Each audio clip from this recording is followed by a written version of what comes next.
Well لکل ہمزۃ لمزہ، ہلاکت ہے ہر اس کے لیے جو پیٹھ پیچھے باتیں کرتا ہے اور تانے دیتا ہے۔ ہلاکت ہے چغل خوری کرنے والوں کے لیے اور تانا زنی کرنے والوں کے لیے۔ الذی جمع مالا وعددا، وہ آدمی جو مال کو جمع کر کے رکھتا ہے اور گن گن کر رکھتا ہے۔ الذی، وہ شخص، جمع، جو جمع کرتا ہے، مالن، مال کو، وعددا، اور گن گن کے رکھتا ہے۔ ان دونوں آیات کا ترجمہ کل گزر بھی چکا ہے۔ الذی جمع مالا وعددا، اور وہ مال کو جمع کرنے کے ساتھ گن گن کر کے رکھتا ہے۔ یحسب ان مالہ اخلدا، اور وہ گمان کرتا ہے کہ بے شک مالہ اخلدا، اس کا مال ہمیشہ ہمیشہ رہے گا۔ اخلدہ، اس کے ساتھ، اس کا مال ہمیشہ ہمیشہ اس کے ساتھ رہے گا۔ یحسب مطلب ہوتا ہے گمان کرنا، زعم کرنا، اپنے ذہن میں کسی خیال کو بٹھا لینا۔ یحسب، وہ گمان کرتا ہے، وہ یہ ظن رکھتا ہے کہ ان مالہ، اس کا مال، اخلدہ، ہمیشہ ہمیشہ اس کے ساتھ رہے گا۔ کلا لینبذن فی الحطمہ، خبردار، ضرور بضرور وہ ڈالا جائے گا حطمہ میں۔ حطمہ کہتے ہیں، لغوی ترجمہ ہوتا ہے روند ڈالنے والی، توڑ پھوڑ کر دینے والی۔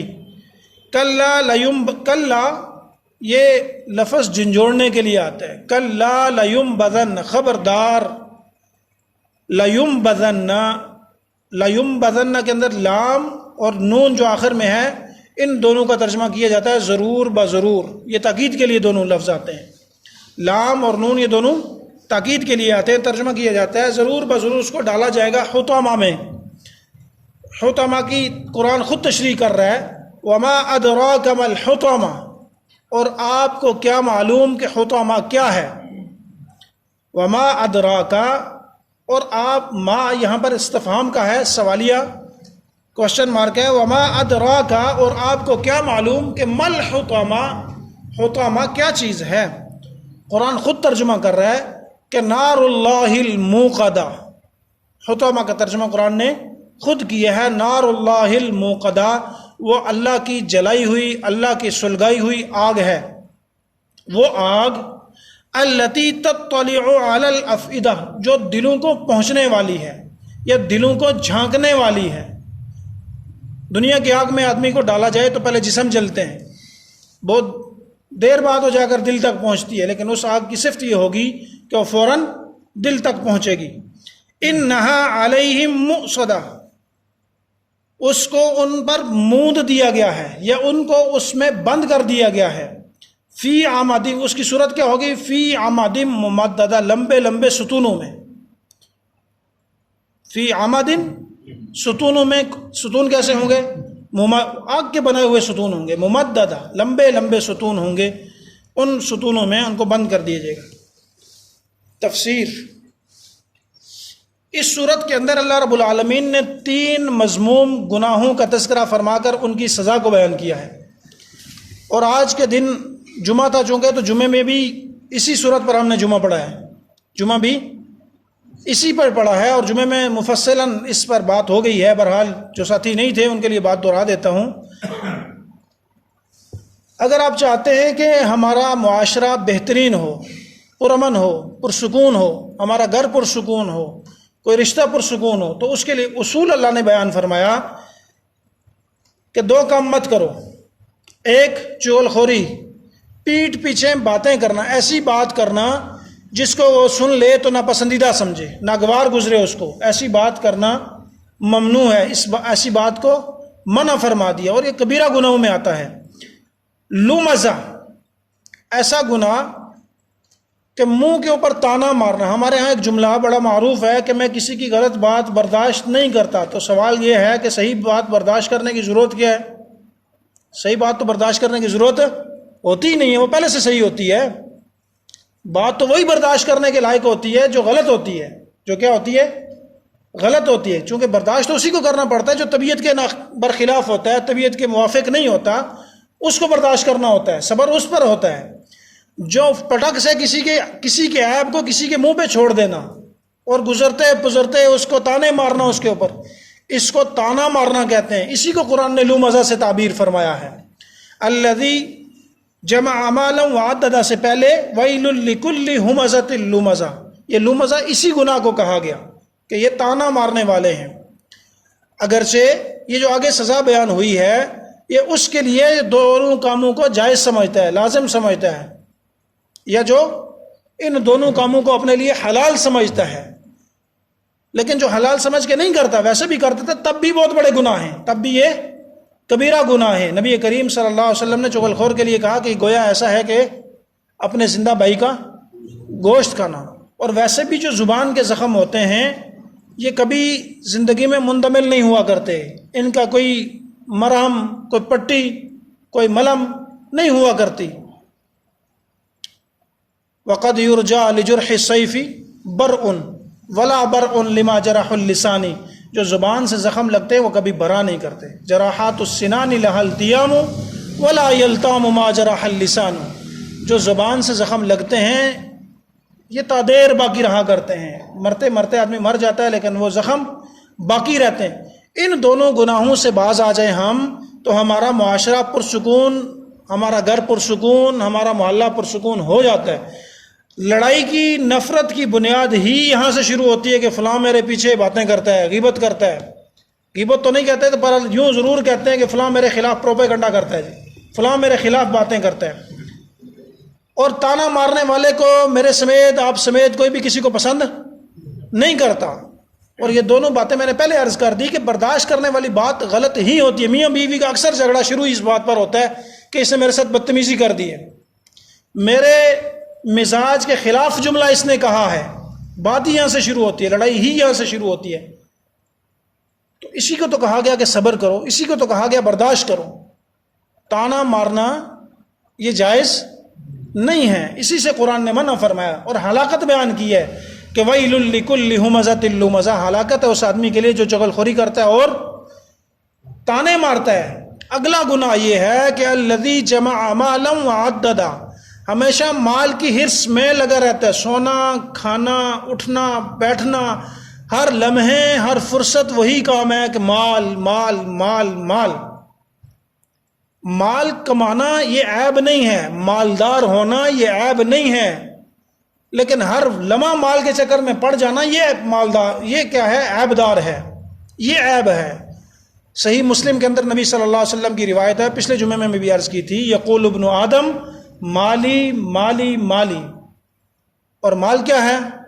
حل لک من مالک، ہے ابن آدم یا ابن آدم حل لک من مالک، کہ تیرے مال میں سے تیرے لیے کیا ہے؟ الا ما اکلتا، وہ مال جو آپ نے کھا لیا، فافنیتا، وہ ختم ہو گیا، آپ نے کھا لیا۔ ما لبستا، جو آپ نے پہن لیا، فابلیتا، وہ کیا ہو گیا؟ پرانا ہو گیا، وہ بھی ختم ہو گیا۔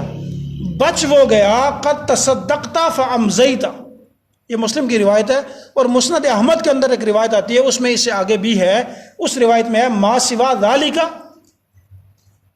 فهو تارک للناس، اس کے علاوہ جو چھوڑ کر جانے والا ہے، مرتے ہوئے مر چلا گیا، نہ اس نے مال کھایا نہ اس نے مال پہنا، دنیا میں بخل کرتا رہا، کھاؤں گا تو ختم ہو جائے گا، پہنوں گا تو ختم ہو جائے گا، نہ صدقہ کیا، قد تصدقت فامزیت، بچنے والے میں بھی نہیں ہے۔ تو فرمایا جو پیچھے چھوڑا ہے، حدیث کے الفاظ ہیں تارکہ للناس، یہ لوگوں کے لیے چھوڑ کے چلا گیا ہے، اس کے کسی کام نہیں آئے گا۔ اس مال کے بارے میں اللہ کے نبی نے کہا الذی جمع مالا وعددہ، ہر وقت ہر لمحے مال مال کرتا رہتا ہے اور گن گن کے رکھتا رہتا ہے۔ یحسب ان مالہ اخلدہ، اور سوچتا یہ ہے، گمان یہ کرتا ہے کہ یہ مال ہمیشہ ہمیش رہے گا۔ اس بات سے ایک اور بات بھی سمجھ آتی ہے، یہ جو جملہ ہے اس سے ایک بات یہ بھی سمجھ آتی ہے کہ یہ گمان انسان میں بھی پیدا ہو جاتا ہے کہ شاید میں نے مرنا ہی نہیں ہے، مال نے، جب میرے مال نے ہمیشہ رہنا ہے تو میں نے بھی ہمیشہ ہمیش رہنا ہے۔ جبکہ کہا گیا کہ موت کو یاد کیا کرو، ایک لمحہ دن میں فرصت نکال کر کے یوں آدمی کو اپنے آپ سے کہنا چاہیے کہ میں نے مرنا بھی، اس دنیا سے جانا بھی ہے۔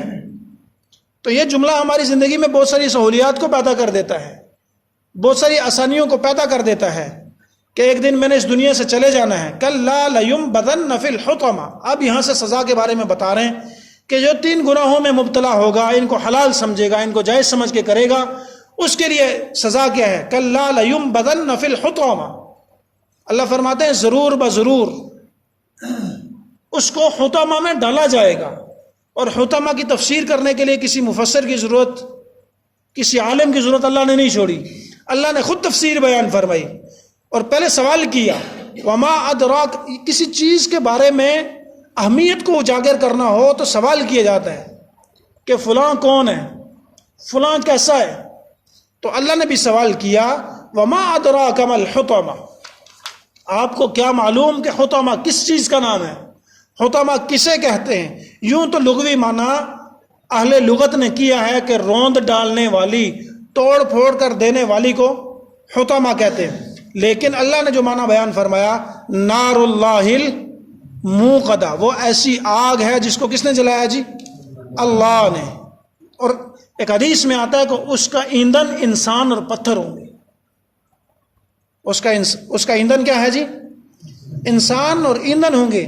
اور اس کی حرارت اور تپش کیسی ہے؟ وہ دنیا کی آگ کی طرح نہیں ہے. دنیا کی آگ کو جلایا جائے تو جو حصہ اس آگ پر لگتا ہے وہ جلتا ہے، پھر آہستہ آہستہ کر کے وہ آدمی آگے جاتا ہے. ٹمپریچر آگ کا محدود ہوتا ہے، لیکن اللہ نے جو آگ سلگا رکھی ہے، جو جلا رکھی ہے، اس کا ایندھن لامحدود ہے اور اس کی تپش بھی لامحدود ہے. التی تطلع علی الافئدہ، وہ فوراً دلوں کو پہنچنے والی، دلوں کو اپنے لپیٹ میں لینے والی ہے. اور دل تک آگ اس وقت پہنچتی ہے جب پورا کا پورا جسم جل جایا کرتا ہے.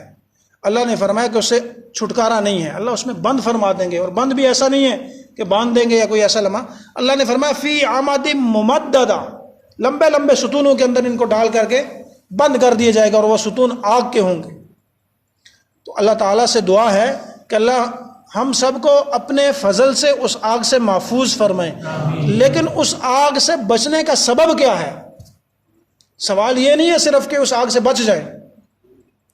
دنیا دار الامتحان ہے، اسی کے مطابق اللہ فیصلے فرمائیں گے. دنیا میں جیسے ہمارے کارنامے ہوں گے، رزلٹ ایسا ہی آئے گا. ہم ان گناہوں میں مبتلا رہے اور دعائیں کرتے رہیں تو فقط دعائیں کام نہیں آئیں گی. ہاں اللہ بخش دیں تو اللہ غفور الرحیم ہے، اللہ بخش دیں تو اللہ کریم ہے، فضل کرنے والے ہیں. لیکن اصول اللہ کا یہ ہے کہ انہوں نے کہا کہ ان گناہوں کی یہ سزا ہے، تو لہٰذا سبب یہ ہے کہ ان گناہوں سے بچنا ہے. ان گناہوں سے کیا کرنا ہے جی؟ بچنا ہے کہ نہ کسی کا ہوں مزہ ہو، نہ لو مزہ ہو، نہ چغل خوری ہو، نہ تانا زنی ہو، اور نہ ہر وقت مال کے چکر میں ہو.